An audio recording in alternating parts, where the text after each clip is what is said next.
Good morning बच्चों। आज हम पहले अध्याय के क्वेश्चन के आंसर को बता रहे हैं। इसको कॉपी पर लिख लेना है। चैप्टर का नाम है आपके यूरोपीय शक्तियों का भारत में आगमन। ये पहला चैप्टर है। इसका बहुविकल्पीय प्रश्न था, अमेरिका की खोज किसने की? आंसर है कोलंबस ने। दूसरा क्वेश्चन है बहुविकल्पीय का कि भारत में मुग़ल दरबार में आने वाला पहला यूरोपीय यात्री कौन था? यूरोपीय व्यापारी कौन था? तो वो पुर्तगाली। भारत में सर्वप्रथम यूरोपीय व्यापारी आया। कौन आया था? पुर्तगाली आया था। फिर अति लघु प्रश्न है, कुतुबनुमा का आविष्कार। क्वेश्चन को हम भेज देंगे कि समुद्री यात्राओं के दौरान किस यंत्र का आविष्कार किया गया या किस यंत्र की सहायता ली गई? तो कुतुबनुमा का। और अगला क्वेश्चन है, वास्को डी गामा कौन था? यह पुर्तगाली नाविक था। और जहां अगला क्वेश्चन तीसरा है, जहांगीर के दरबार में आने वाला पहला अंग्रेज राजदूत कौन था? तो सर टॉमस रो था।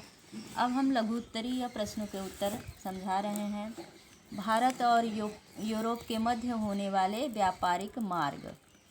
तो भारत और यूरोप के मध्य प्राचीन काल से ही व्यापारिक संबंध था। और यह संबंध जो था वह किस मार्ग द्वारा था? जल और थल दोनों मार्गों द्वारा प्राचीन काल से ही संबंध स्थापित था। 16वीं सदी में भारत से व्यापार करने के लिए यूरोपीय शक्तियों ने भारत आना शुरू किया। यूरोपीय शक्तियां भी इन्हीं मार्गों का प्रयोग की और भारत और यूरोप के मध्य जल और थल दोनों मार्गों द्वारा व्यापार होता था। जैसा कि भारत की खोज करने वाला वास्को डी गामा भी जल मार्ग का प्रयोग किया था। जल मार्ग के द्वारा यह भारत आया था। मध्य एशिया से स्थल मार्ग का प्रयोग किया जाता था। अधिकांशतः स्थल मार्ग के द्वारा व्यापारी आते थे, किंतु यूरोप के अधिकांशतः व्यापारी जो थे वो जल मार्ग का प्रयोग करते थे। और अंग्रेज़ों ने भी जल मार्ग का ही प्रयोग किया था। पुर्तगालियों ने भी जल मार्ग का प्रयोग किया था। फ्रांसीसियों ने।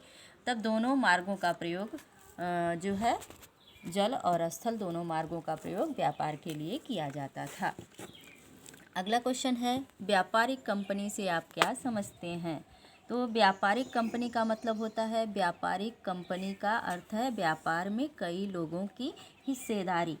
तो बच्चों, कई लोग मिल कर के व्यापार करते थे। इसमें सबका शेयर होता था, यानी शेयर मतलब हिस्सेदारी। हिस्सेदारी का मतलब अंग्रेजी में इसी को शेयर्स कहते हैं। सभी हिस्सेदार व्यापार में अपनी अपनी पूंजी लगाते थे। लगाई गई पूंजी के अनुपात में व्यापार से प्राप्त मुनाफे को आपस में बांट लेते थे। जैसे मान लो 1, 2, 3, 4, 5 लोगों ने कोई भी व्यापार आरंभ किया और मान लो सब ने 1,000 रुपये लगा दिए। अब उससे जो फ़ायदा होगा वो क्या होगा कि इन पांचों में बढ़ जाएगा।